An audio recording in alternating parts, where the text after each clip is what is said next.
While we have time, would the chair consider voting on Lisa Gillette application to the Parks Board?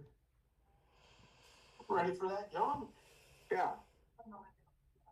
Okay.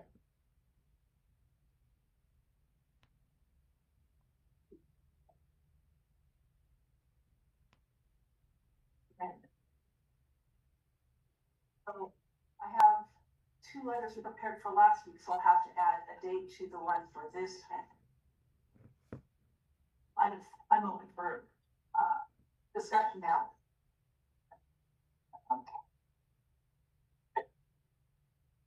Well, I spent some time on this over the weekend, and I don't want to rehash what we discussed on Tuesday. I think there's some valid for and against comments made there.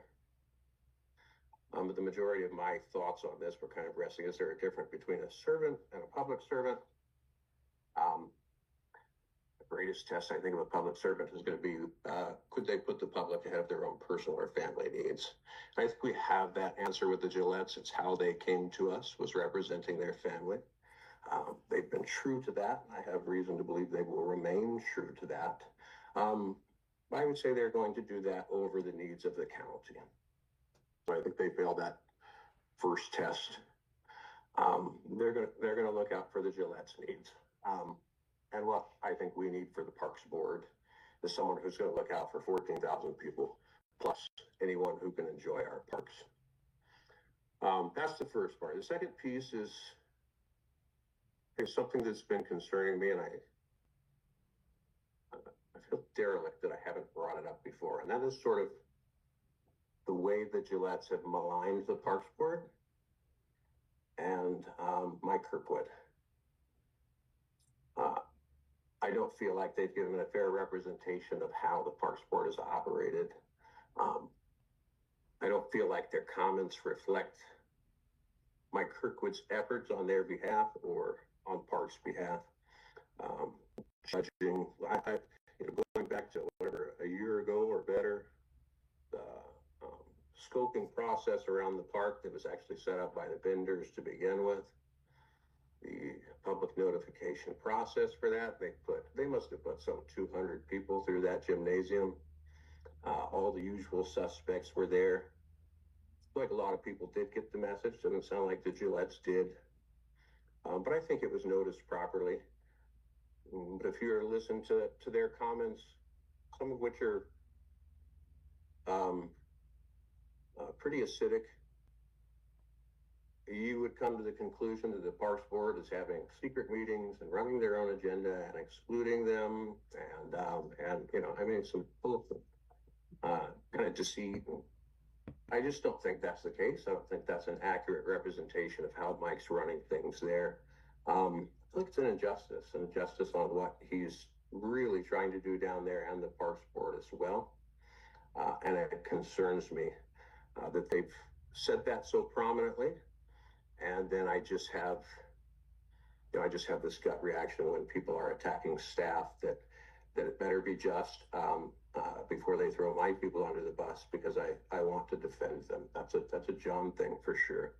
But I regret that we've maybe perpetuated that myth in not addressing it. I don't think they've been sloppy. I don't think they've been deliberate. I don't think they're Illuminati or secret or whatever else. Don't like that. And those 2 reasons, I would not consider her for the board. There is a third element that came up on Friday, and that's Robert Rosenkrantz's mailer. I want to talk about it briefly because I think of what it means for us. So for the people on Zoom that want to see this, I think everybody in the room can see that's Lisa and Gary and Robert for the final, the big campaign mailer here. And I'll just give you the first couple of lines because I believe it's significant in how we vote or don't vote. In politics, promises are easy to make and hard to keep. Promises are easy to make and hard to keep. Robert is the last true public servant. And this is signed by Gary and Lisa Gillette. And there may be not anything here that's a big red flag or that concern a lot of people. Except if you had to put together one of these before, you understand there's a timeline, takes a little bit of time, takes a little bit of effort. So this mailer was sent out on Fridays, or was received in the mailboxes on Friday. The vote we took, both votes we took for the Parks Board and for the Forest Management Plan were on Tuesday. So I think anybody who's done one of these understands that this was put in motion long before the vote was taken. This campaign literature, the foundational piece of your campaign, I think, a foundational theme of your campaign, Robert, is on this piece of campaign literature, this last true public servant idea, and promises made and promises kept. And it concerns me that I feel like your vote was politically compromised. This is a feeling of mine, Robert. But more than that, I want to express to you, Robert, that I feel like I've been gaslighted, that I was under the impression while we're having these discussions that if I could come to the table with my logic and my reason and my common sense, that I could come to the table, I'm talking about the votes, both of the votes, come to the table with my heartfelt sentiment and my science and my subject matter expertise and a recommendation from the Parks Board and language from our professional JD Lumber, that if I brought those things to the table, Robert, that I could move the needle. And I feel like looking at that makes me think like the die was cast, like your decision was made and that it was a waste of my time to have those conversations. I kind of felt that way in my heart going into it. And I feel like Commissioner Smiley and Commissioner Gentle bent over backwards to give the additional 2 weeks to take public comment on something we had no obligation to take public comment on. We don't require public comment on forest management plans. We have professional vendors we've hired to do that. At your request, we in good faith extended that, took their comments in email, were addressed by the lumber company. And so I want to say, since this was built and sent to print and mailed out, you have twice voted against what I would consider mathematically against all odds in favor of Lisa and Gary, and then specifically in favor of Lisa. And I have concerns about what you may have promised them. And I have concerns that it doesn't represent 14,000 people of the county. It just really represents a very small interest group, which would be 1, 2, maybe 5 people on that road at best. So I'm a no for this letter of declination for Lisa Gillette on the Parks Board for those 3 reasons. And I've said a lot there, Robert. I would like to hear from you why. Right, I'll condense them into the 2 minutes we have. There have been no promises made other than I would work towards transparency. And the comment I made both last Tuesday and today was that the lack of a public discussion of the concerns that all the Herbst Drive's neighbors have with the forest management plan, to me, is a real issue.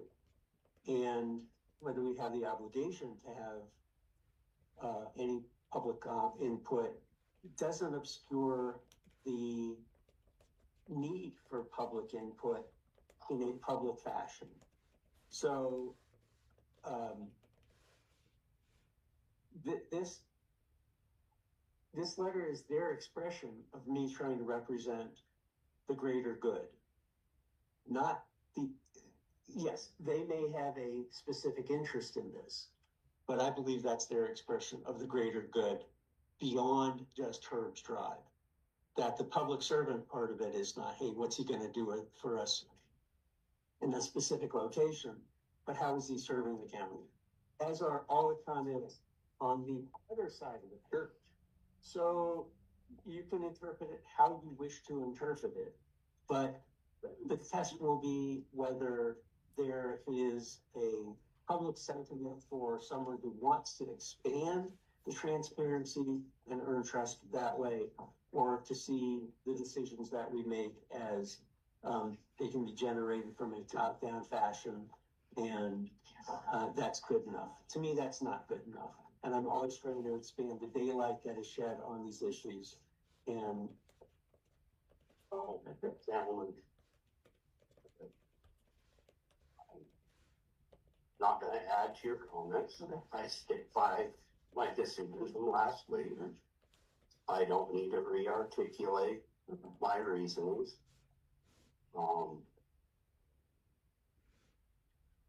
Even though I'm tempted.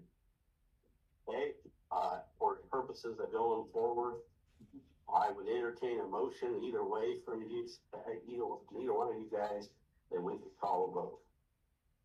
yeah, I'd say John should make the motion to. I'll entertain, or, so, okay, I move that we, send a letter of declination, to, Lisa Gillette. Thank her for applying the Parks Board, but we're declining. Okay, I'll let you second. I'll second. All those in favor? Aye. Aye. Nay? Nay. Okay.